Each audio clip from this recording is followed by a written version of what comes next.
Welcome to That's High Praise, a Nicolas Cage podcast. I am your host, VH Zest. And I am your other host, Captain Nostalgia. All right, so hey, little sad to start off here, but today, the day that this podcast is released, is the 2-year anniversary of the death of the great Joel Schumacher. So, in his honor, we have chosen a 90s Nicolas Cage Joel Schumacher production. And this is the real reason I got into podcasting, is to talk about this movie. This is it? This movie right here, it's we're talking about 1999's 8mm, which kind of flies under the radar of both Cage's career and Joel Schumacher's career, and I think Joaquin-Phoenix's career as well as the late great James Gandolfini. I think the reason why this film flies so under the radar is because you look at the movie that Schumacher came off of.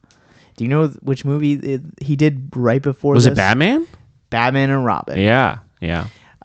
Because originally, when Batman and Robin was like going through its like early stages, they were planning Batman 5.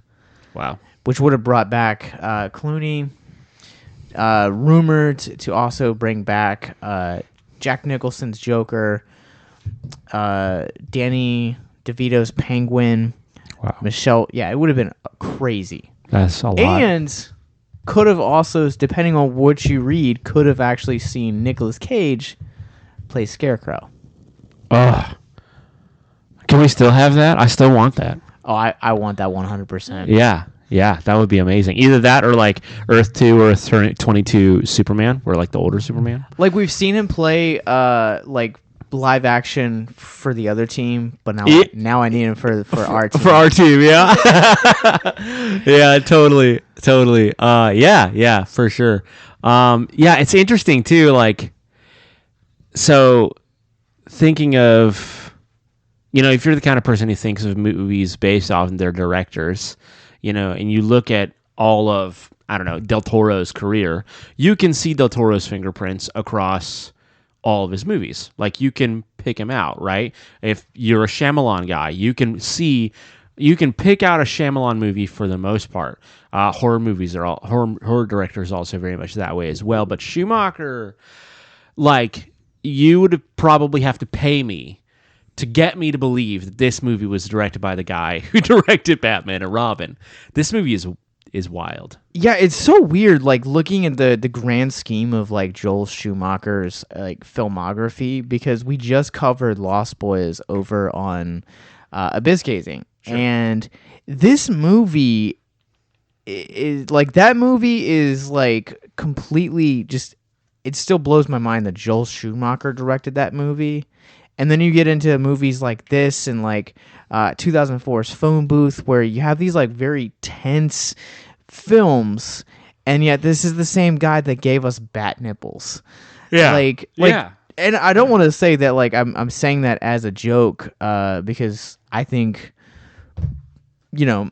both of us having grown up on those movies, totally, they have like the nostalgia built into us. So I don't know where you feel, but like I love Schumacher's take on Batman. So, do I love his take on Batman? Whatever. Do I love his take on Robin? No. But the villains in that movie, in general, like, you ask anybody, the reason most people love Batman is because of his villains. And that movie is no exception. The villains of that movie are still what make that movie at least kind of good. Who could forget great lines like "It's ice to meet you, Batman." I know. Like, it's terrible, but it's also just like, and it's not comic book accurate. It's not, but it's a caricature of a comic book, and it just kind of, it has its satisfaction to it. Yeah. Well, even like, before he got his hands on Batman, doing something like Falling Down is another great example. Like, I don't know if you've ever seen that movie. Uh-oh. Falling Down's a widely underappreciated film. Basically, it's just an average guy who just has a bunch of things happen. and He falls down. he just essentially goes on a rampage. Oh. Time to Kill, Flatliners, jumping into like Phantom of the Opera, number 23. Wait, he did number 23? He did the number 23. Wow. That's a pretty decent movie. Yeah. The Bad Company with Chris Rock and Sir Anthony Hopkins. Blood Creek. The Car Wash, 1976 with Richard Pryor. He had such a prolific career, and you just kind of look at also like he did The Wiz. Really? Yeah. I don't know if I ever saw that. I was curious about it. I've also never seen The Wiz. But Schumacher is one of those really interesting filmographies that like you said, like you could see like there are certain fingerprints, like Del Toro. We were talking about Cronenberg before we started recording. David Lynch for his like I love David Lynch. Totally. I know you're not a Lynch guy. No. But you can tell Lynch he has like a very distinct style. Yeah. And it's very hard to tell that with Schumacher. Yeah, which is I don't know. I don't think that's not to his credit. The point is like, hey, make a good movie. Whether people can tell all your movies are your movies or not, is that the point? I don't know. Like, you don't have to be, you don't have to be one of these big, like we're saying, like Del Toro or whomever. Like, just make a good movie. And I think it's a different kind of talent to be able to produce movies that are good, that are not. They don't hearken to any sort of calling card of your own, Sure, and it's kind of almost like you look at like an actor's trajectory. Like Nicolas Cage is a great guy, where like I would never say like Nicolas Cage belongs in like one type of specific genre, right? Right. Like look at what he did last year with Willy's Wonderland, History of Swear Words, Pig. Man, what was that? Prisoners of the Ghostland, like all 4 vastly different projects, but yet it's the same exact guy. And that's almost kind of how, when you go throughout the course of Schumacher's career, that's how it feels. Yeah, that's fair. Yeah. Has Nick Cage ever done another Schumacher movie? Yes, he did another one in 2012 called Trespass. That's right. We talked about that. Yeah. We haven't gotten to that one yet. We chose this one. Apparently, fun fact, this is Josh's favorite Nicolas Cage movie, which that got me very excited about this movie before we watched it. And also the idea of like a young punk rock Joaquin-Phoenix also really hooked me. Don't take this to mean that I didn't like this movie, but I don't know how to feel now, knowing that this is Josh's favorite Nick Cage movie after having seen it. I think this is also like it's some of it is nostalgia, because I caught this at like a very young age. Oof! Young. I think I was like 12 or 13 the first time I saw your this. Your parents, oh my goodness. I caught it like really late at night on like FX or something like that. So like I saw the edited version, and I wasn't until like I was like 18 or 19 I saw the actual like full cut, which there's not much that's like edited out here. Is there not? Jeez. Outside of like language and like obviously nudity. Yeah. But yeah, this was kind of, so in some ways like this is kind of nostalgic for me. Now I will say like overall this is still my favorite Nicolas Cage movie, but I still say Pig would be my favorite Nick Cage performance. Okay. That makes me feel better. Yeah, that makes sense. Yeah, like people ask me like, "Oh, you love Nicolas Cage? What's your favorite Nicolas Cage movie?" I'm always like a little bit embarrassed to admit that it is National Treasure. But I might have loved that movie as much if another formidable actor had played Ben Gates. It just happened to be Nick Cage, and I loved that movie. But it's certainly not my favorite Nicolas Cage performance. It's certainly not like if somebody came up to me, and it wouldn't surprise me at all if this happened, and somebody was like, "Hey, give me a top 5 Nicolas Cage movies that I should see. I don't even know if National Treasure would make that list. But there's definitely that nostalgia factor. There's definitely like me being like I really love historical fiction. I have a soft spot for American history. Like there's a lot that goes into it, you know. Maybe future episode idea, and like maybe it's not even like a full length episode. Maybe we just need to do like what are the top 5 quintessential Nick Cage movies? Okay, like the top best or the top 5 that you gotta see. You gotta see. Oh man, because there's one that really makes that list easy, and it sucks. Yeah. I know exactly which one you're talking about too. But I wanted to go ahead and open up with a question for you / game. Cool. So I came across this video for this TikToker that I follow. His name is Pete Flack. I guess he's a stand-up comedian. I mean, like he kind of just creates like YouTube shorts. Sure. And so he has a series on his YouTube channel called Would You Rather. Oh no. And so the premise of this would you rather, and like they're always like really like vastly extremely hard like would you rathers. Would you rather never hear your parents tell you they love you ever again? Oh my gosh. Or never have the chance to watch a Nick Cage movie? I really hope that you can hear the ticking of the clock in the background.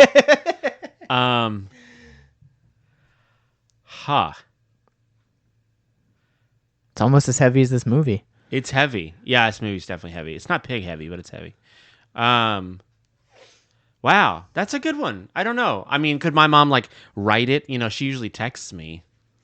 No. You know, is that like so just nothing? No, I mean you would still be associated, but you would never get to hear "I love you" ever again. I'm gonna get dark and kind of heavy here.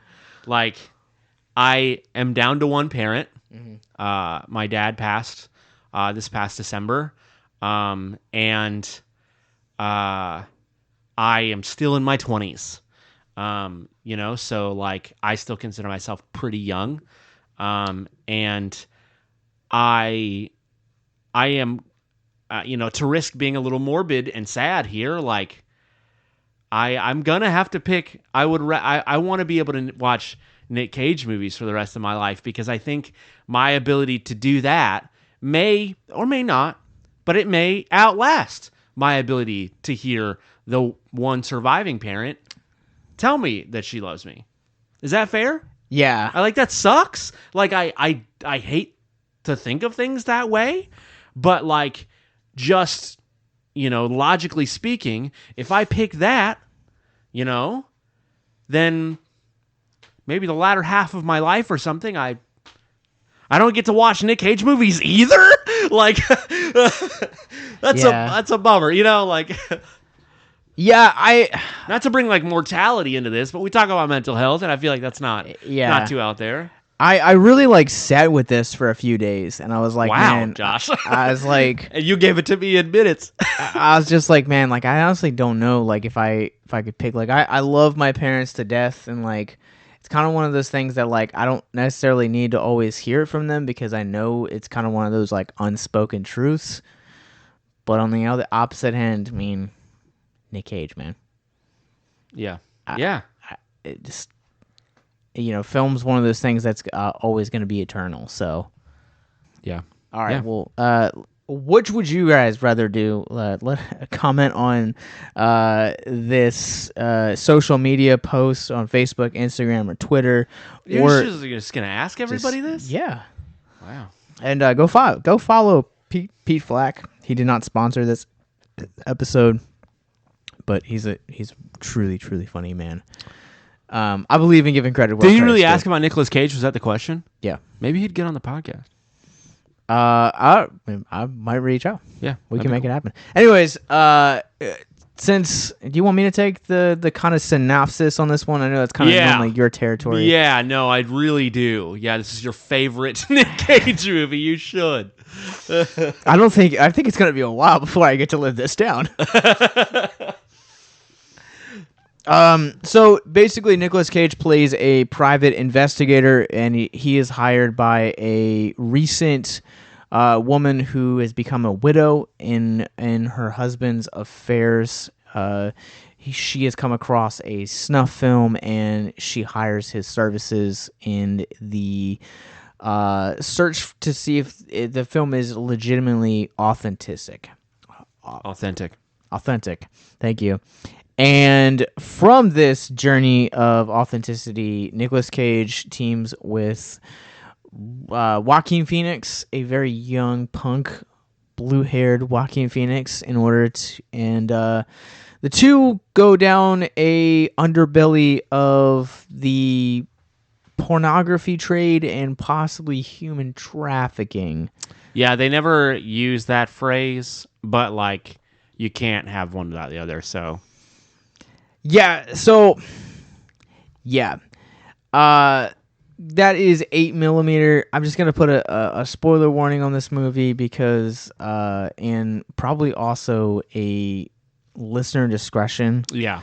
Which we put on what was Revenge? Revenge, a love story. I would definitely wanted to bring up that Vengeance, movie. a love story. Vengeance, a love story. Yeah. So we're also going to do the same for this one. So if you guys are squeamish around heavier topics, this might not be the episode for you. Yeah. Yeah, definitely like younger listeners or viewers, like, yeah, proceed with caution. We don't recommend this movie necessarily, especially to a younger audience. But yeah, just movie deals a lot specifically in like pornography, the sex trade, and just violence. So yeah, man, I was really hooked though. I was really hooked watching this movie. You know, I think you said you're never going to live it down. I'm going to bring it up one more time. No, I'm not. I'm bringing it up multiple times. But you know, this being Josh's favorite, I was really committed to like giving this movie like a good watch through. Like, you know, phones aside, like all distractions aside, like I wouldn't even get up to get water. Like I really wanted to sink my teeth into this movie, and then realizing that Nick Cage played a PI just hit a really soft spot for me. Like I've loved mysteries since I was very, very young. Still to this day, half the books that I read are like 70s mystery novels. So I love stuff like that, and it was really, really satisfying. Just as a like, it doesn't have a whodunit feel. If you like murder mysteries, that's not really what it is. Doesn't feel that way. It's got a noir element to it. It kind of does, yeah. So basically, like Cage's character Tom. It's a very interesting thing. He basically like treats the identification of this or authentication of this film as though it were a missing person case. He doesn't really know how else to proceed besides that. So he figures if he can find the girl, alive or otherwise, then it would, you know, that would be his authenticity right there. And so that's who moves forward. And there's this, so when he gets into it, he goes to like missing persons records, and there's this just really satisfying, I don't know, maybe because I have a desk job and I can be kind of methodical and stuff. I like really just love this scene. And it's just him like clicking on like file after file on a computer, just like, nope, that's not the right person. Nope. And he's just like thumbing through like picture after picture after picture after picture, and it's just like methodic, and you know it takes forever, and it's mind-numbing, and apparently the coffee's terrible, but it's just, I don't know, it's just really weirdly satisfying. I think too it's really realistic because we don't think about like you know, people, okay, Jake Peralta, right? Brooklyn Nine-Nine. He wanted to be a cop because of Die Hard as an action movie, right? And like being a cop is probably nothing ever like Die Hard. And there's a ton more paperwork and like desk jockeying and things like that. And so I love that this movie kind of gave a place for that because Nicolas Cage, especially in the 90s, is kind of an action hero. That's kind of like was his niche, at least back then, you know, and it was really cool. Like, wow, this guy cares. Yeah. It's this film in like the overall like scheme of Cage's career in the 90s is really interesting to consider because, you know, he did this and Bringing Out the Dead in the same year, and both of those movies we've covered Bringing Out the Dead. Go check it out. But yeah, They're both like not traditional action movies because I mean he's coming off of big hits like The Rock and Con Air and just these really big blockbusters, and Face Off is another great example, and he's still a year out from doing Gone in 60 Seconds. Yeah. So it was like this really like this like almost somber note for his career. And So and honestly, so was, you mentioned that Scorsese film. Bringing Out the Dead. Yeah, Bringing Out the Dead. Yeah, so was that. It was it was really good. It was solid. He considers it one of his best roles ever. But yeah, it was like weirdly somber. Yeah, and I think one of the things that like too like also that scene that you're talking about in particular, where it's not like he's at they basically like present that scene as like a needle in the haystack. Yeah. Because they're like, yeah, there's like I think the They said 850,000 to 1 million missing persons a year. Yeah, and so like that's something that like I don't ever think about, and I don't know like how frequently you think about that. No, but like I don't know how accurate that is either. Yeah. I mean, this is that's 1999 statistics too, if it is accurate. Yeah. And it could just also be for the city of they were in Columbus, right? Cleveland. Mm-hmm. So they're again, but I mean, like still like. That's still such a large quantity of numbers, and totally. I think that like, we talked earlier about sex trafficking, and I'm like actually like kind of curious to see like if there is a correlation between those two. Yeah. I'm sure in real life there's certainly a correlation between those two, whether it's directly kidnapping or not, which in this case it wasn't, and I think on a realistic level it probably wasn't. I feel like this movie has a lot of value for like I have like one of my best friends is like really into like raising awareness for sex trafficking and things like that, and like this movie, there aren't enough movies that talk about this kind of thing. There are movies that talk about suicide or murder or whatever else. And this movie does too. But yeah, like this movie is, I like this movie in the fact that it chooses to be bold about a topic that people kind of make jokes about, in regards to like pornography and things like that. And people tend to like trivialize them. And, and I'm sure many would probably be like, oh yeah, but this movie is about like bondage and stuff. Though that's only really hardcore stuff. Like, so other, they might try to like use that as some sort of excuse, but no, I think this movie like, really chooses to highlight and talk about like the reality of, hey, people are really, really taken advantage of. And there's a lot of stuff that like, we think of pornography as being legal, but there is not. There is absolutely illegal aspects of it, and it's probably more prevalent than people want to talk about. Well, sure, like because what was it? A few years ago, like Pornhub, like had just received like case after case after case, like it was just lawsuit compounding against one another, and they were saying that like people were essentially like videotaping themselves, amateurs were, of like people with like underage performers is that how they classify it. Performers, but they were basically like they had enough, so like now you have to be like a certified like legitimate source, so you have to either like be a company or like a certified like OnlyFans creator or something along those lines. Which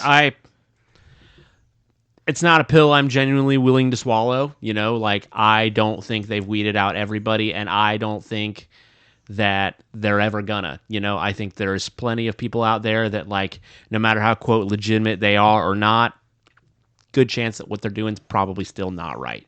And that's, I say that not just from like a standpoint of like a moral standpoint or a standpoint of like a married man who's like against pornography, but I'm saying that in the stance of like the statistics are really real, and the idea of people being taken advantage of are still like, no matter how legitimate it looks, there's still a lot that goes on that shouldn't. So to kind of pull back, Victims had the chance to sit down with Triple X Church. Nice.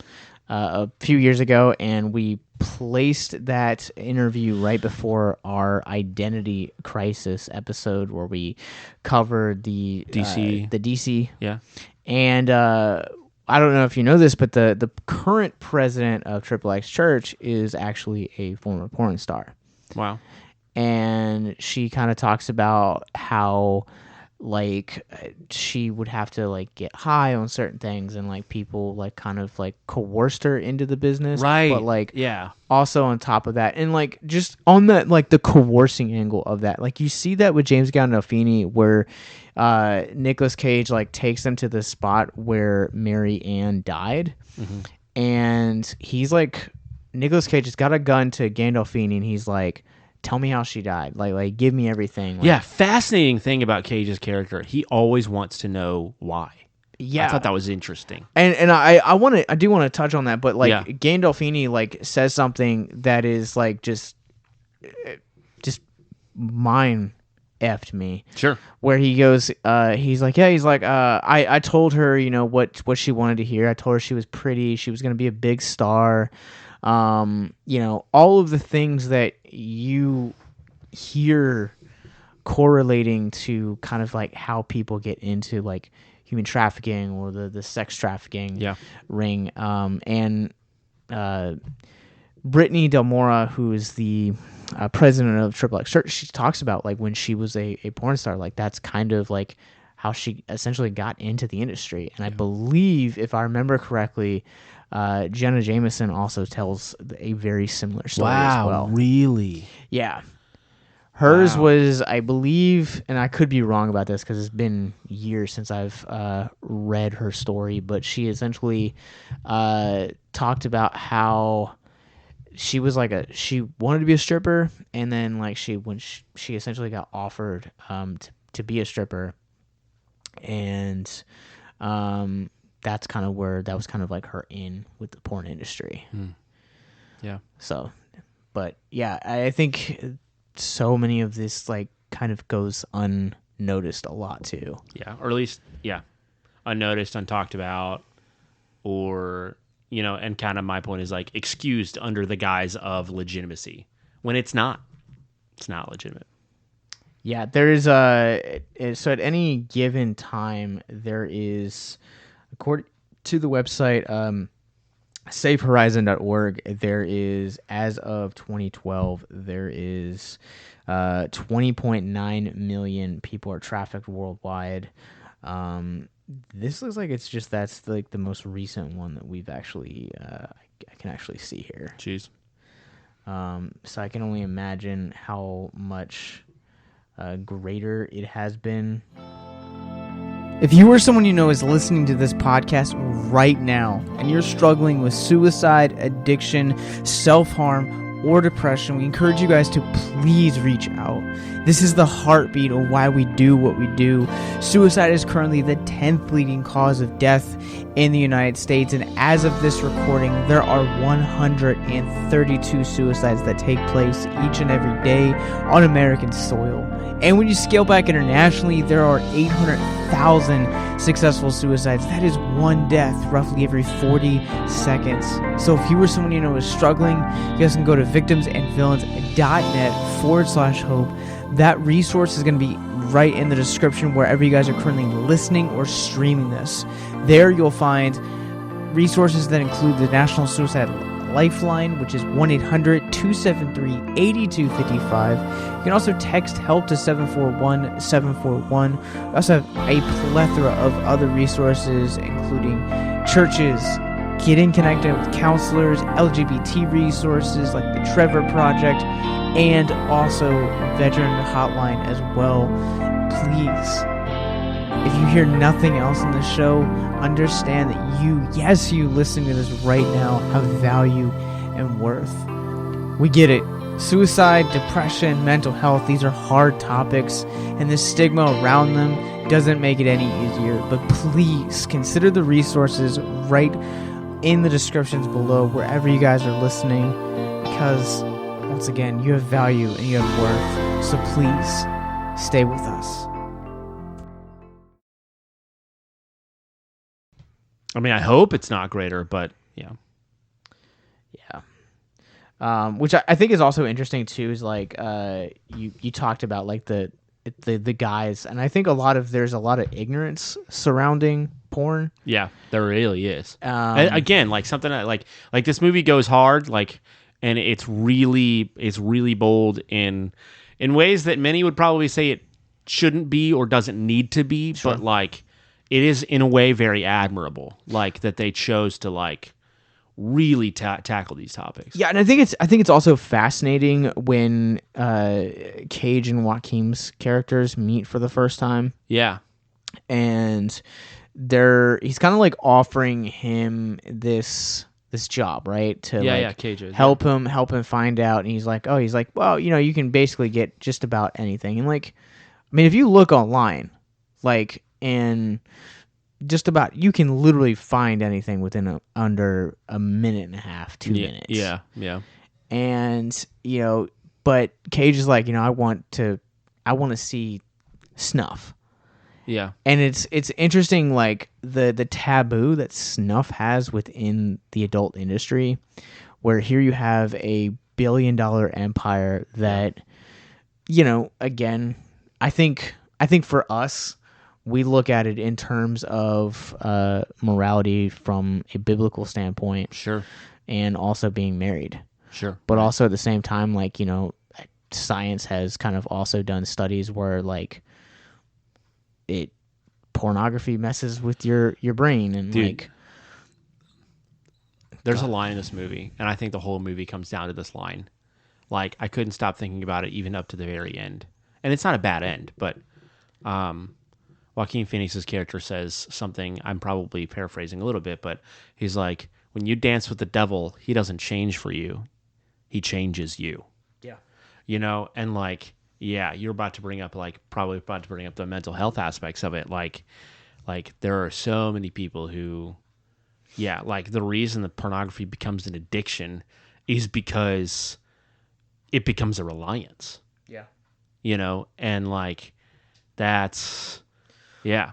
Well, what I was gonna specifically bring up is like how pornography essentially like lowers your sex drive. Yeah. And it actually alters your sex drive to where like if I am explicitly looking at like blondes, like that's all like that, and that's all that arouses me. Mm-hmm. Like when I go to actually have sex with my wife, not being blonde, it's a lot harder for an arousal to essentially create. Yeah.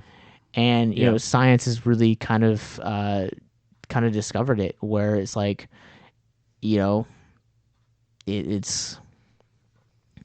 messes with you. It really does. It genuinely does. Like yeah, it's wild. Like I feel like many people, whether they, are pro or against, pornography, yeah, will probably tell you that like, yeah, it definitely becomes, yeah, it changes you. It's weird. Yeah, and like, I mean, I'm not gonna get into like the whole debate with people right now. Like, yeah. Where if you are for pornography, like, yeah, no, like, yeah, make your own decisions. Yeah, like we're not here to tell you. Yeah, I mean, I think for us, like we've had our own experience with it, and like right. We see things in the light of how we've gone through and experienced pornography, and how it's impacted our sex drives, our marriages, our mental health, or even just dating or the potential of dating. Like, gosh, I feel I had a greater effect on me before I was married, which is probably a good thing. That's probably a thing to be celebrated to some extent. Like, hey, I'm glad it has much less of an effect, But yeah, dude, it's weird because it changes your expectations. It changes your, like there are some people who are like pro or against like sex ed, and no matter where you stand on that, like I have met people who they don't know about like sex because they're like anything that they do know was from porn. Yeah. And it's caricaturized at best. Yeah, and that's also like the one thing too that like I would warn people about, like, believe what you want to believe and kind of stuff like that. But like when you have a committed partner or a spouse, like the way that porn portrays sex is so false. Yeah. I've read so many interviews. I've listened to so many interviews as well, and I also used to ironically work with a stripper. For when? It was like when I first started working in pizza. So Word. she worked part-time there and part-time at the strip club. But Word. like Okay. I bring that up to say that like all of the stories that I've read and a lot of the stories, like unless you're like pro sex and stuff like that and like you just love kind of like that embodying the 60s with like the sexual revolution, like then chances are like you end up I don't want to necessarily say like regretting, but like you have to be basically have to be like either like drunk or high in order to function. And like again, bringing it back to that scene in the place where Marianne is murdered, like Gandolfini like flat out tells Cage like, yeah, we slipped her some pills. Yeah.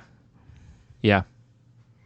And that's kind of the reality for it. But I bring that rabbit trail up is like to kind of like illustrate the I guess like the more like darker, seedier side of the pornography empire. And also to say that like as he's like trying to like get into this like deep underground to like find the authentication of this, there are several times where they don't acknowledge that snuff films are real.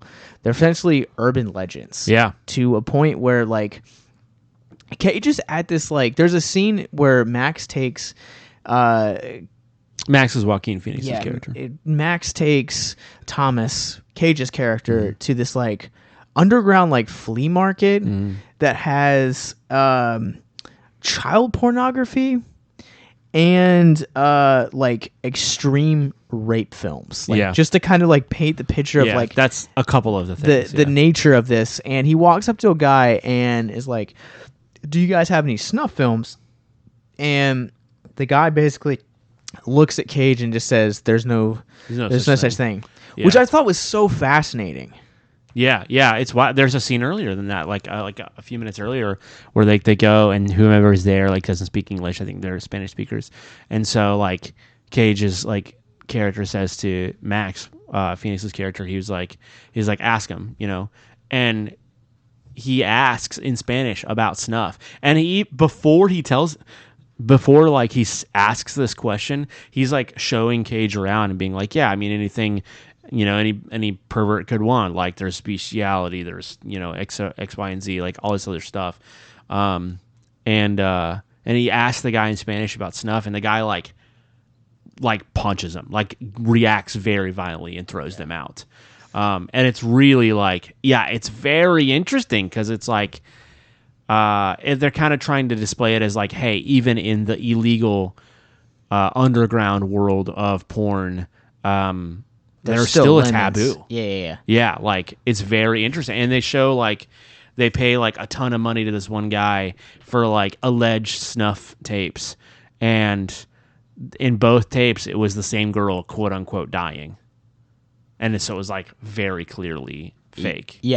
So I am genuinely curious about this because I saw this at such a young age. Like, I genuinely believed that, like, and even so to this day, like, I believe there's like a layer of it that like snuff is a legitimate thing. Where do you stand? So no, like I don't know. I don't know if it's a thing that's genuinely made. But I do know that, like, before this podcast, this is going to get into even darker territory. But before we started podcasting today, we were talking about slashers, and we brought up We brought up Texas Chainsaw, which led to talking about Ed Gein. And then we mentioned like Jeffrey Dahmer and Ted Bundy and stuff like that, and guys like that. And it's like these are guys who not only kill people, but sexualize the idea of like wearing them or eating them. Yeah. So like if there are even just a handful, even if it is just a handful of people who were like that, who were caught, I can only imagine, as much as I don't want to, that there are people, that there are people who, whether they've gone through with it or not, that is an interest to them, So yeah, I mean, like, I don't know. I don't know if there's like genuinely like one of those things where people who are like, there are people who intentionally make snuff. I don't know what they're, but I can only expect that there's some sort of market for it. With suicide being a thing, I can only imagine that there might even be a market for it on both ends. So you bringing up suicide. So a snuff film is actually defined as a movie in a purported genre of movies in which a person is actually murdered or commits adultery. I'm sorry, or commits suicide. I was gonna say, I jumped ahead to the Wait. to the rest of it. So this is where some misconceptions about the genre come into play. So some people might be like, "Oh, The Crow, that's a snuff film." Well, let me finish. Okay, sorry. No, I see what you did there. Yeah, I'm just kind of shooting the breeze. Traditionally, snuff is associated with pornography. Okay. So traditionally, snuff films start out as a like traditional, maybe like a BDSM subgenre of pornography. Sure. And then progress to more extreme, which would include the acts of either homicide and or suicide. Yeah. I mean, there's sorry, I'm thinking about whether or not I want to bring this up. There's even stuff like in American history, like in the slave era, that kind of like gets into this territory. Really? Mm-hmm. Interesting. Yeah. Not necessarily. Yeah. Obviously, wasn't filmed. But yeah, there's definitely a certain like, and it all comes down to like a lot of people are like, oh yeah, it comes down to greed, and it does. And in the pornography realm, in many cases it does. But like on like an individualistic level, it comes down to like ego and power. Yeah. It comes down to like wanting to feel like you are in charge, or you are big, or you are strong, or you are XYZ. There's an element of that in BDSM, whether you consider that to be a genuine form of affection or not. But that I think that like, when you get into stuff like snuff films, or you get into stuff like some of the things that like slave owners were purported to have done, that's what it comes down to. Yeah, and so oftentimes these types of movies will be pornographic, and they may or may not be made for financial gain, but are supposedly circulated amongst a jaded few for the purpose of entertainment, end quote. Some filmed records of executions and deaths in war exist, but in those cases, the deaths were not specifically staged for financial gain or entertainment. So, right, you can find that stuff on Reddit. Yeah. So what constitutes as there's a few things that constitute as a snuff film. First off, someone is making a financial gain and or it's entertainment. There is either homicide or suicide involved, and the acts also can be pornographic depending on how the story is set up. Right. Interesting. Would you like to know who the first person was that did snuff? Or a version of snuff? I don't really like how you're phrasing this question. Okay. But Go ahead and talk about it. So this kind of goes back to the conversation we were just having. Okay. The first known use of the term snuff movie was in a 1971 book by Ed Sanders called The Family, the story of Charles Manson's Dune Buggy Attack Battalion. He alleges that Manson family was involved in making such a movie in California to record their murders, which really wouldn't surprise me. Yeah, no, it wouldn't surprise me either. Yeah. Wow. But as we're just kind of winding down, there have been a few examples, most notably where court cases have had to kind of get involved, and the filmmakers have basically had to like disprove that these films are just for entertainment, that they're fake. Cannibal Holocaust. Cannibal Holocaust is one.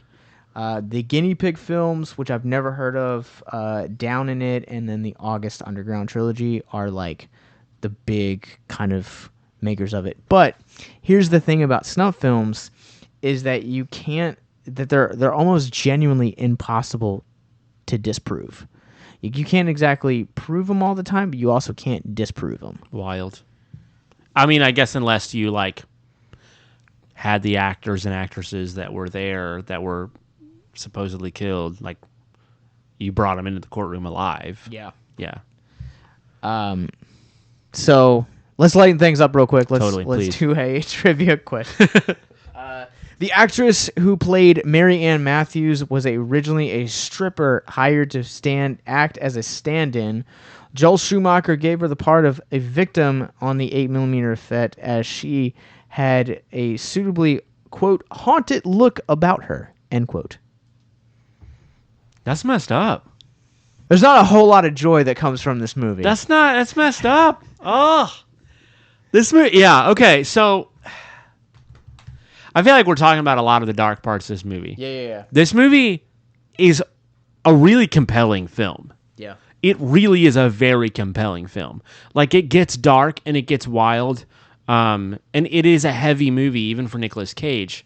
But, like, there's so much about the beginning and, like, that really pulls in your heartstrings, and really, like, Cage goes and meets the mom of the girl once he figures out who the girl was, and, like, you know, they talk about this thing, like, they talk about, like, what happened, why she left, when she left, et cetera, et cetera. Well, he also stays in communication with her. And, like, the fact that this movie ends on a somewhat happy note is impressive. Is very impressive. With especially, like, the way that it's handled.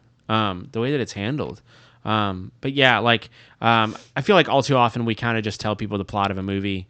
I don't know that we need to do that, but it is a really compelling story. It is really, like, it's really cool just getting to see him, like, you know, he's a PI, so he has, like, funding from the people who hired him.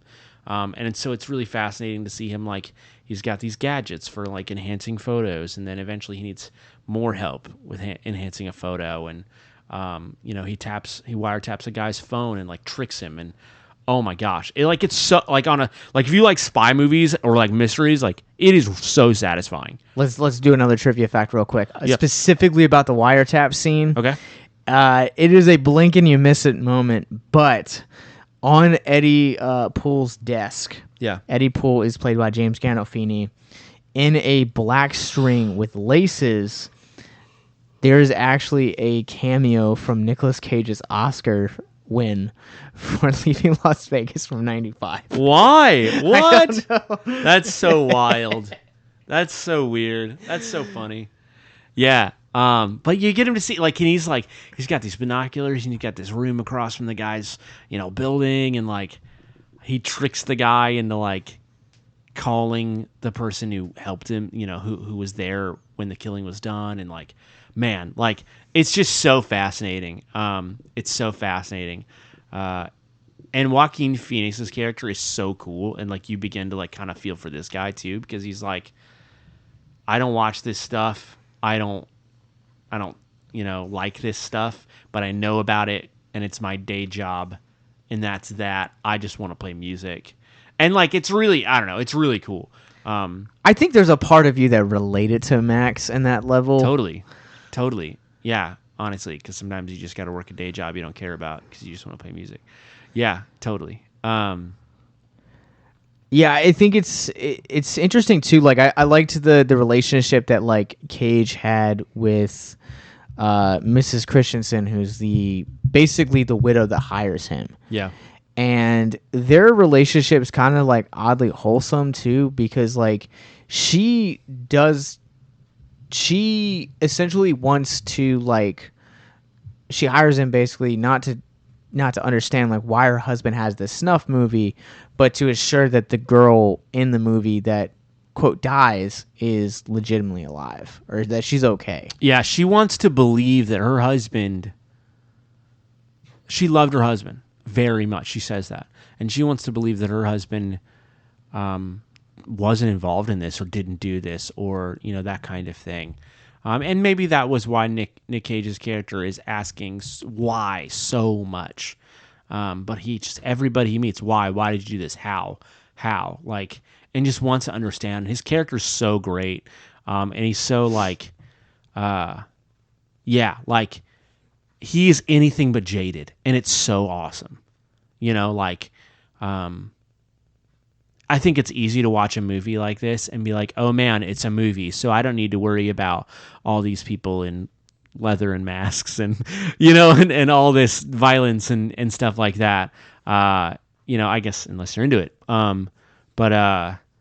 It's so easy to be jaded just watching a movie because it's a movie, but his character just really just like becoming an emotional wreck because he's just like, you killed a girl for money, because you wanted to, for pleasure. Like, why did you do this? And it's just so satisfying. And like, he really takes his time and like, but is very intentional and forward, both with the mother of the girl and with the lady who hires him, Mrs. Christian, about just like breaking the hard truth to them. But he does so like, he does his job, and it's really great. And we brought up Vengeance, a Love Story, which we did an episode about that a few episodes ago, so definitely go check that one out. It's a very interesting movie. I feel like that title is better for this movie.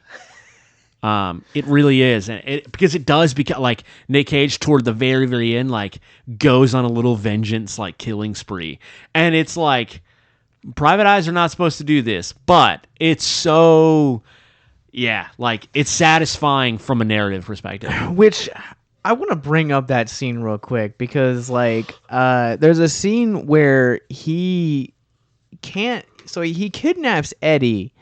And he takes him to the place where Marianne dies. And essentially, he can't bring himself morally to kill him. Yeah.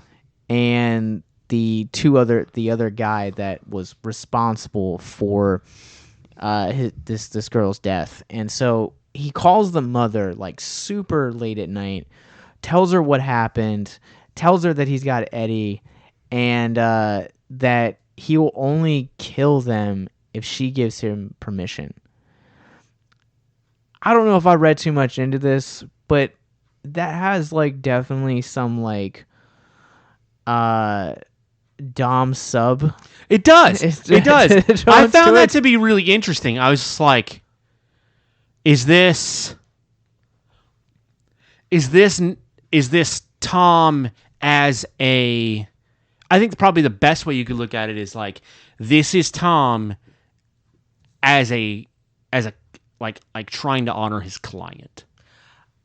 That's probably the best way that you can look at it. But after the movie that that has just happened to you when you watch this, you for real get that. Like, I got that vibe immediately, just like, wow, like he doesn't want to be in control. He wants her to be in control and give him permission. And I thought that was very interesting. Like, do you think that there's more to that? I think a little bit of it is, we talked very early on in the podcast about how directors have like certain marks, and it's hard to sometimes nail down the mannerisms or like the signature of Joel Schumacher.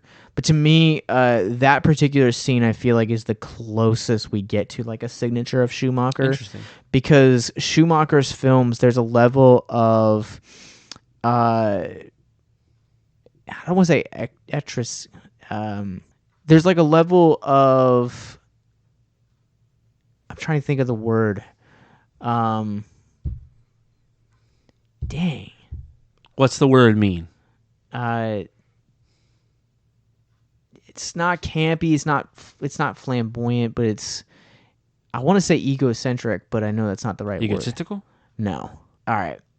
There's a level of like flamboyance. Okay, we're just going with it. And I think that's kind of like it kind of borders like camp, and it kind of does that. But I think for him, I think here you have a man that is kind of seen like quite literally the worst that humanity has to offer, like the darkest side. So like he's like actually at a point where he's like he just kind of has lost faith a little bit in humanity, so he kind of needs someone to say like, what do I do now? Yeah, I think that's definitely a viable potential there. I think something else too is just like he has seen, and I don't want to make this about gender, but we're just going to go ahead and go there. But he has seen men treating women a certain way. And he has seen men treating women in a way that is very dominant and egotistical and like power hungry and controlling and things like that, And I think to some extent, maybe the fact of the matter is that like he's just humbled and he doesn't want to be that man. How would you guys like to help us get mental health resources into schools, conventions, and other events? Well, now you can. Simply go to patreon.com/victims and villains for as little as $1 a month. You guys can help us get mental health resources into current and upcoming generations, educate and break down stigma surrounding mental health, suicide, and depression. And you get exclusive content that you can't get anywhere else. And you guys can tell us which Nicolas Cage movie you want us to cover, and we'll do it. All it takes to get started is to go to patreon.com/victims and villains, or simply click the link in the episode description wherever you guys are currently listening or streaming this episode. Pick your tier and get started today. Yes, it's that simple. So quickly select the tier that you want and help us get hope into the hands of the depressed and the suicidal today.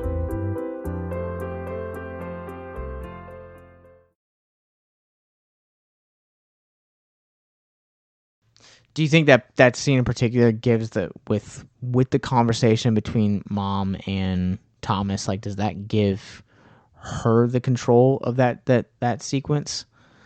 The mom? Yeah.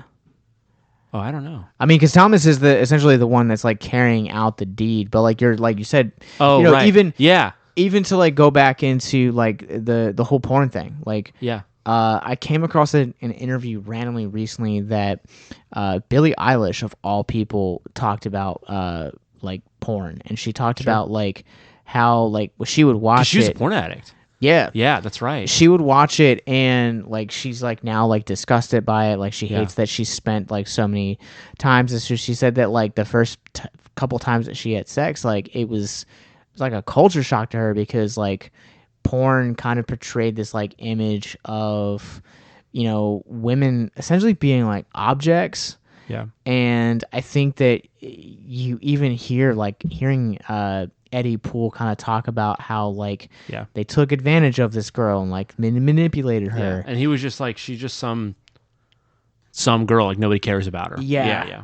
I mean, he degraded her fairly a lot. That I'm not gonna vocabulary. I'm not gonna repeat the vocabulary here because I have more respect for women than James Gandolfini. But I think by bringing in the mom character, it brings that power dynamic and giving it back to to the women. Right, and that's kind of what I'm saying is I think that maybe to some extent that's what Nick Cage's character wanted. Like, he didn't want to be the man who makes the power-hungry dominant choice. Yeah. You know? And I think that's respectable and understandable for sure. I think it's also too, there's a kind of like once you kind of get to meet like the three ringleaders, you have Eddie Pools we've been talking about. You have Damon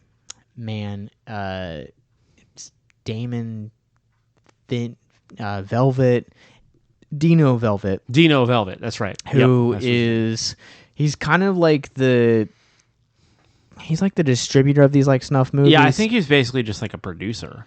Yeah. So, and then you have the guy that's kind of committing the axe, axe machine, Mm-hmm.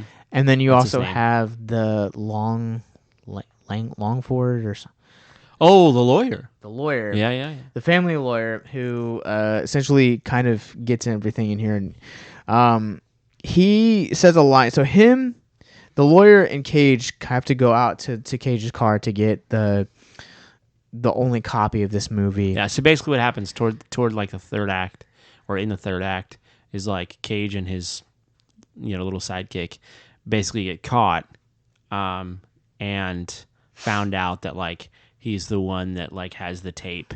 And so this producer guy who was involved in making the tape like sets him up, that kind of thing. They try to set him up, but the producer guy sets them up in return. And so that's kind of where we're at. That's the scene that we're at. And so they're basically just trying to like do whatever they can to incentivize them to destroy the tape.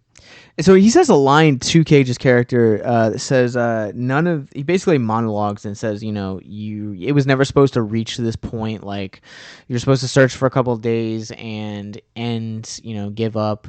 And he says none of this would have happened if you would have just given up. And I think that's such a valid thing. We talk about mental health, and we talked about a lot of the things with like pornography and mental health. But I think just kind of looking at this from like a mental health and like also a suicide prevention angle, because I mean it's not long after this scene that Mrs. Christensen actually ends up taking her life. That was. It's a heavy scene. Yeah. To add to a heavy movie, but Yeah. I bring this lineup in particular because I think that so many of us have faced this very thing when we're talking about depression. Like, we feel this level of triumph and said, well, this never would have happened if, I would have just given up, or we contemplate like, what would life be like if I wasn't here anymore? Yeah. Yeah. It makes you wonder too, like when it comes to addiction, like pornography, or when it comes to things like, and I briefly mentioned this earlier, but it's like, finding yourself in a position where like you want to be treated poorly. Yeah. Like you want to be treated poorly, like, whether that's in a sexual way or not. And I'm not here to like, I'm not here to kink shame anybody, but it's also just like, sometimes that's something I think about, like, man, like there are people who I guess the most accessible way to talk about this is like self-deprecating humor. It's very accepted, it's very memed, it's very laughed at, and like yeah, but things like that are really real. Like sarcasm in many ways for many people is just a device to be honest. Literally a device for masking your honesty behind under the guise of dishonesty. It's kind of really ironic, but and I think that like it's stuff like that push people to any addiction, where you find yourself like whether it's because of a person in your life that treated you poorly, or whether it's something that like you just can't seem to like it is mental. It's something you can't seem to shake, that it's like buried in your psyche. It's hereditary, if you will. It sucks, but that's why we're here to talk about it. Yeah, and to that point, man, like I feel like I spent so much of like my high school years kind of going through that. Yeah. And like I feel like it's even easier now with social media because you can portray this image of yourself and kind of you can dictate the conversation how you want to be dictated. Like you could be like, oh yeah, like today I want to be portrayed as a guy that has it all figured out, or that I'm cool because I have this 1997 Ken Griffey Jr. collectible trading card. I don't know how you knew that, but go on. But and I'm not trying to like shame anyone that has that, because more power to you. I had several Ken Griffey Jr. collector cards. Same. I don't know what happened. And to the Ken Griffey Jr. Home Run Derby for Super Nintendo. Nice. Yeah. Anyway. But I think it's one of those things that, like, we have to be willing to be open, be honest, and be vulnerable. But like, do it in a way like some of the relationships that like I've had recently have been, I don't want to say difficult, but like I take a genuine interest in like the people that like I'm friends with. Oh yeah, dude, you're preaching to the choir. And but like it sucks when like it's not reciprocated. It's not that it's not reciprocated, but it's every time that you have a conversation with someone, it automatically turns into a therapy session. Oh, okay, interesting. Because that's not where I thought. That is harmful to the person listening to that individual's mental health. But it doesn't guarantee actual genuine breakthrough for the person going through all of those problems. Yeah, it's weird. Like sometimes, like, dude, like the last like really heavy, frustrating bout of depression that I went through earlier this year, like a lot of it was just like, a lot of it came down to the fact that I didn't feel like I had people in my corner. Yeah. And that was it. And like, I was very grateful for the people that did have genuine one-on-one conversations with me. And there were people who did, but what it all came down to is that like, I don't know that I necessarily needed or wanted always those conversations. What I wanted was people who just took initiative, and were just faithful. Yeah, I was talking with Dallas from Geeks Under Grace today, man, and Geek Devotions, and he was talking about shared a line, and it said someone recently shared something that people need to stop having like hands and start having ears. Yeah. And that just was so profound to me, because like it just listening to someone goes incredibly a long way. Yeah. Yeah. But you also have to set perimeters up when you do listen to somebody to kind of understand, like define the relationship, say, hey, like I'm not a therapist. Yeah. But I'm here if you need to talk to an extent. Like there are certain things that like bottled up trauma, like got like stuff that like needs professional help. Yeah, yeah. There's definitely like, yeah, it's weird. Like, I don't know, it's weird. I feel like there's kind of two schools of thought. There's people who are like, hey, have friends, but if you need professional help, go get it. And there's people who are like, well, why do you need professional help? Like, you can just pray, or you can just, go to a pastor, or X, Y, or Z. And like, I'm not really here to knock either of those perspectives. Sure. Really, because I actually think they're both very legitimate. I think, and I don't really think that, I think division is the problem. Like people of one frame of mind being against the other is ultimately the problem. But anyway, I know for me, like, yeah, I don't know. Okay, first of all, like if you are getting professional help, good for you. Don't stop. If you need professional help or really think that you do, I'm not the person to tell you don't. Yeah. But I personally like, I know that for me, myself, like, and this is not to say that I don't need professional help or that I might not at some point or that I haven't in the past. But like, it means so much more to me. And I think this is the case for many people. It means so much more to me to have people who genuinely, really, really know me, who have really taken the time to be my friend, be in genuine relationship with me, to be faithful to me, and to listen to me, and to be willing to like tell me like hard truths or give me advice, as long as they do that well Yeah. and in a timely fashion. And I want to preface like by like just saying that like I'm not discounting something like community or Yeah, friends or family or people that you talk to. Like I'm just saying that there has to be a limit. Yeah. Because eventually like there can be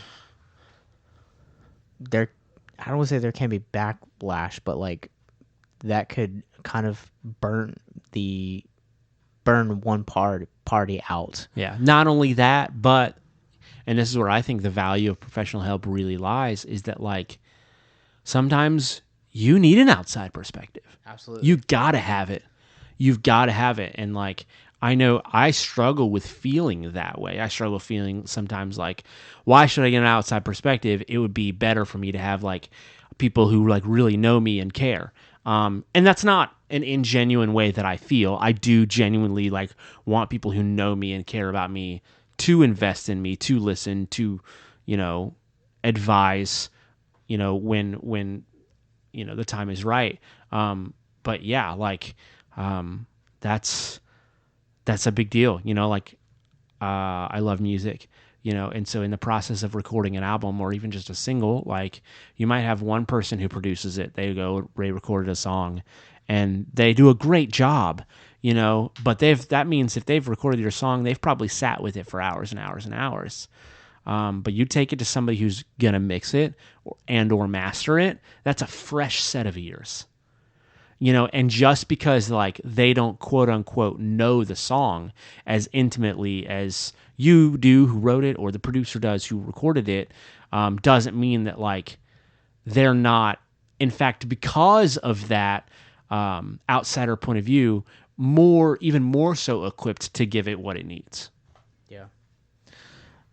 So I just want to suggest before we kind of jump back into talking about the movie, I've been recommending the BetterHelp.com to people. I think that it's a terrific service, and if you or someone you know is in need of something else or needs something a little bit more specific, check out our resources.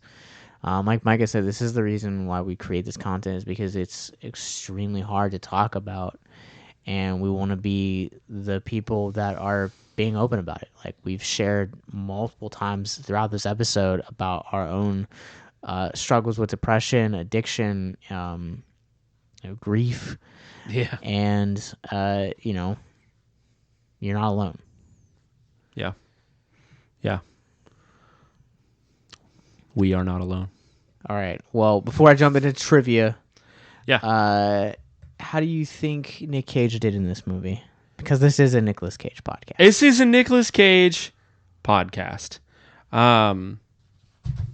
So I think Nicolas Cage was fantastic in this movie. I do think, I will say sometimes especially in the 90s with some of these like movies where like he plays like, social worker is not the right word. But like, you know, he plays an EMS driver, like he plays like a cop, a private investigator, a Secret Serviceman, you know, like especially those four roles. I feel like he plays those roles very, very well. And I don't feel like it's if you've seen one, you've seen them all sort of situation. The movies themselves are very, very different. But if there's any sort of negative thing I could say, it's that like,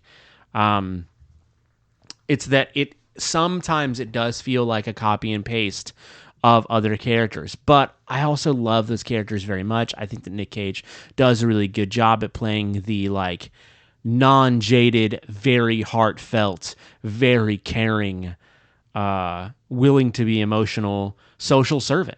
And I think that's that's how I feel. Like I think it's great, but I think there are definitely moments where it feels a little copy paste. Yeah, I really want to see Nick Cage play a bad guy because I feel like we've yet to see him truly embrace being a villain. As we've said several times, this is my favorite Nick Cage movie. I absolutely love his performance in here. Like you threw around words earlier, like compelling. I think his performance is really riveting, and I think it's such a solid performance that it flies underneath the radar, and I think it flies underneath the radar because of some of the more stigmatic topics that this film embraces. Yeah. Yeah. All right, you ready for your favorite part? I am. All right, so this movie almost was never going to be talked about on this podcast because Nicolas Cage was not the first choice for the role of Thomas. Yeah? Who was? Russell Crowe. Oh, okay. Russell Crowe agreed to do this movie, but he's that was, quote, slated to be a dirty, handheld, gritty thriller, which I feel like it still kind of embraces this. Kind of is, yeah. It doesn't feel like a thriller, I think, until like Act 3, personally. Yes. Yeah. There's a lot of heaviness to it. There is. But one stipulation that Crowe had against doing this was the scene where they were in the hotel room and he was going through all of Dino Velvet's movies, tapes, and originally in the script it was supposed to be looking at child pornography. Ooh. And he basically said he wanted the scene cut. So, one day, Nicolas Cage calls, said that he wanted to do this film as well. That's not... And so Schumacher now presented with a dilemma of, do I go with Crowe or do I go with Cage? Crowe wanted it to be a low-budget film with a dirty, handheld camera thriller, or they could go much bigger in scope with Cage. The studio decided to go with Cage as the lead, which eventually gave the film a bigger budget. I'm extremely glad that they redid that scene. Yeah. So, speaking of, since this is a Joel Schumacher kind of in memorial episode, even 2 decades after this movie was released in 1999, he is still on record by saying that he is still very proud of this movie. Wow.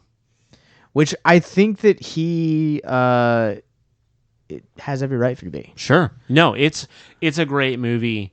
It's not for the faint of heart. I know I myself may very well never watch it again. At least I will definitely take some time before doing so. But yeah, it's a good movie.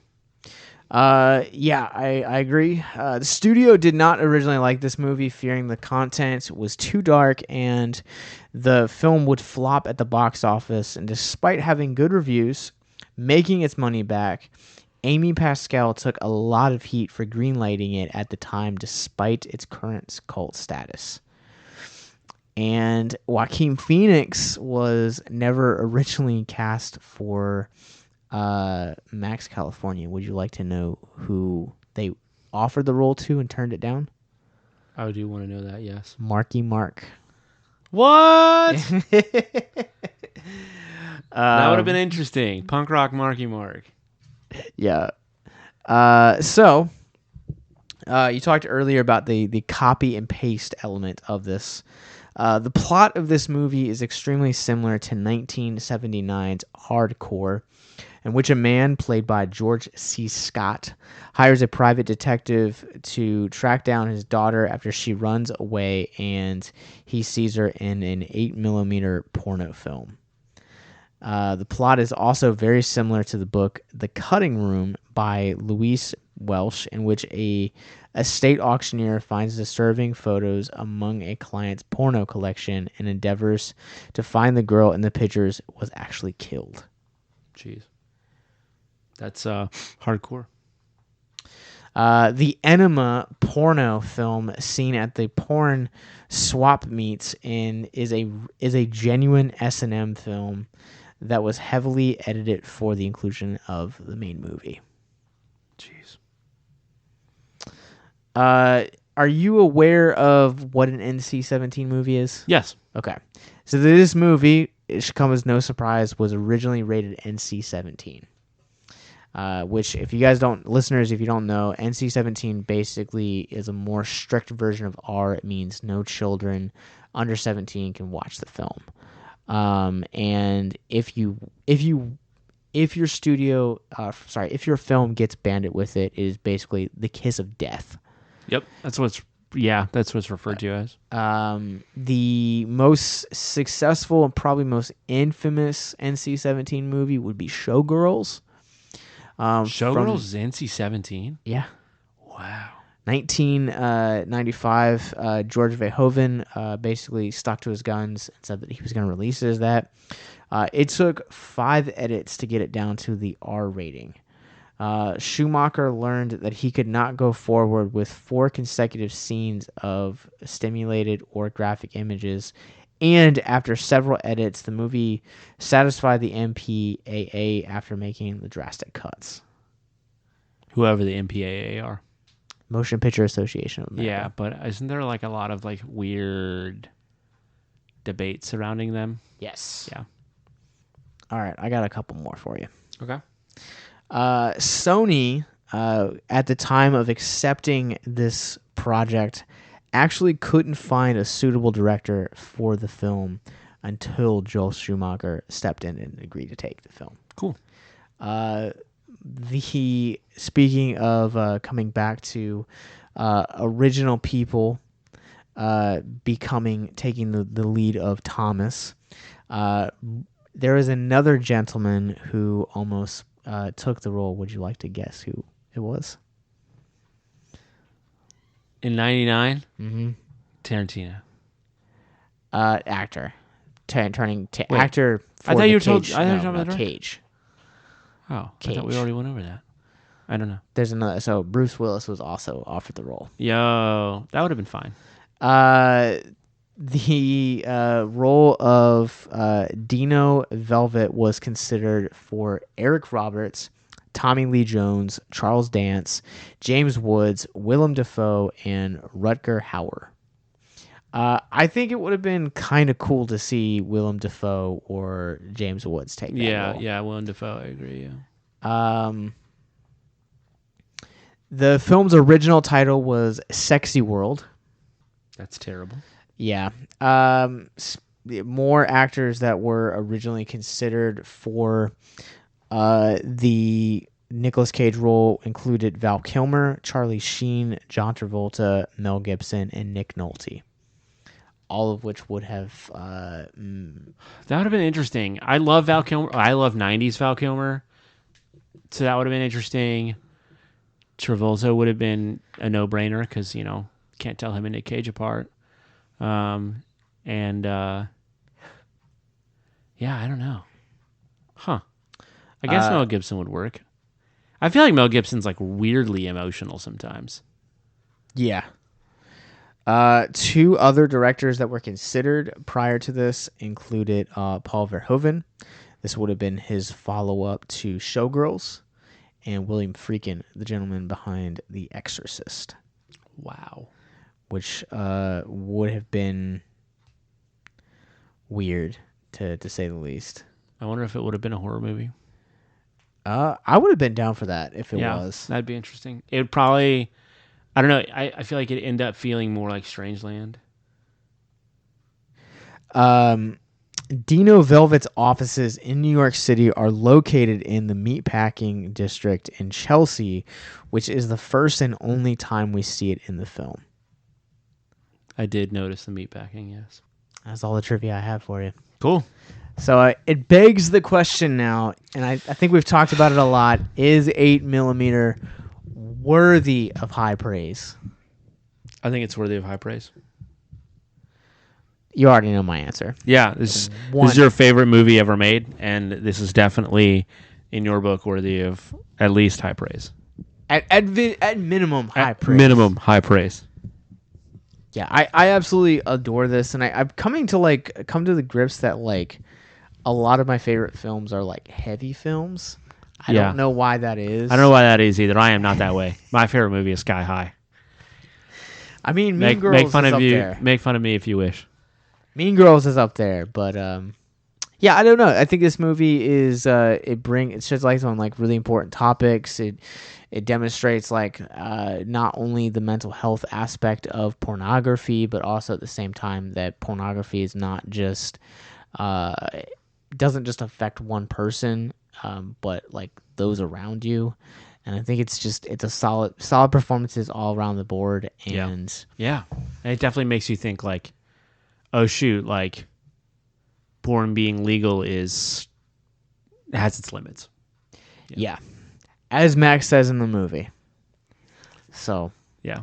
So I think that's gonna do it for us on this episode. Our next episode is live. Woo! We're gonna be doing Wilkes Comic-Con next month, and we're gonna be doing tell the people what we're doing? Yeah, we're doing Crudes. I think that's the yeah. And from the Crudes, I think in August we're gonna do the Crudes 2 as well. Yeah, is that what we're doing? I don't know. We'll talk about it. We'll keep you guys updated. Sick. Maybe we do a double feature next time. I don't know. We'll find out. Science fiction. Where can people find you online though? Yeah. You can find me at on Instagram at mulletstash, MULLETSTACHE. You can find me on Instagram also at VHZest. Please go and like and comment on my things there. I don't post enough. I'm sorry. I also haven't been buying quite as many comic books recently, so I should probably just do that. Yeah, and yeah, I don't know. Let's see what else. My name is Micah Kimber. You can add me on Facebook. I don't know. If you guys comment, he might post more. Yeah, that's what I'm getting at. Exactly. That's mostly what I use is Instagram. I guess I use Snapchat if you want to add me on Snapchat. Josh uses Snapchat too. Yeah. My Snapchat is mullet.stash, MULLETSTACHE. Josh's Snapchat, for those of you who care to know, Josh's Snapchat is... Oh, I can do it. Hold on. Where's the thing? CAPT Nostalgia. So Captain Nostalgia. So add us on Snapchat. That'll be pleasantly weird. And yeah, Josh, where can they find you on the interwebs? First of all, he wants to talk about his Letterboxd account. We all know how passionate everyone is about that. Yes, Letterboxd. It's also at Captain Nostalgia, and I'm also on TikTok at Gent Ghostface.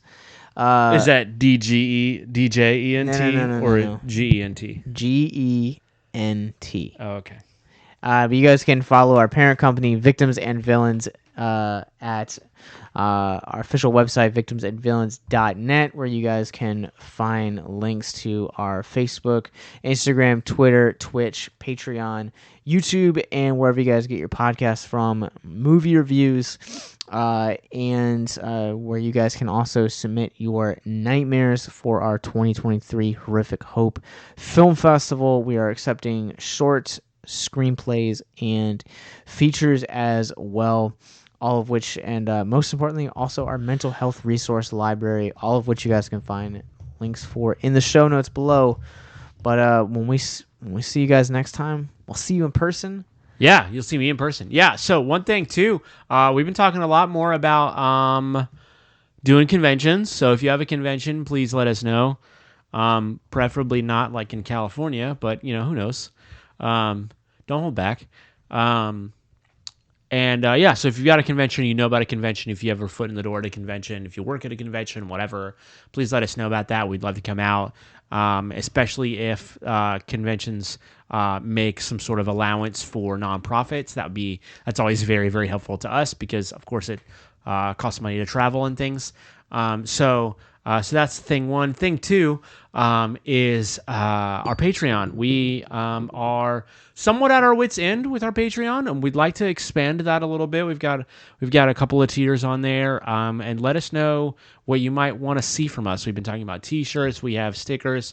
We order stickers somewhat regularly. Those are mostly for conventions as well, but yeah, like maybe we'll do a tier where we send you a comic book a month or something like that. Like, let us know. We definitely want to try to expand on that. So, yeah, maybe we'll do. Yeah, that could be fun. A tier where you get like a comic a month or like a VHS tape a month or maybe a DVD if you're into lame things like that and Blu-ray. But definitely a VHS tape a month or a comic book a month would be rad. Get out of here. Mike has said that and looked at all my horror VHS, my horror Blu-rays. Yeah, but I got you got these awesome like Goosebump clamshells and like you got the Family Man down here and It Could Happen to You, Nic-Cage VHS tapes. Yeah, I have quite a collection here. But yeah, so until next time, remember to keep on caging.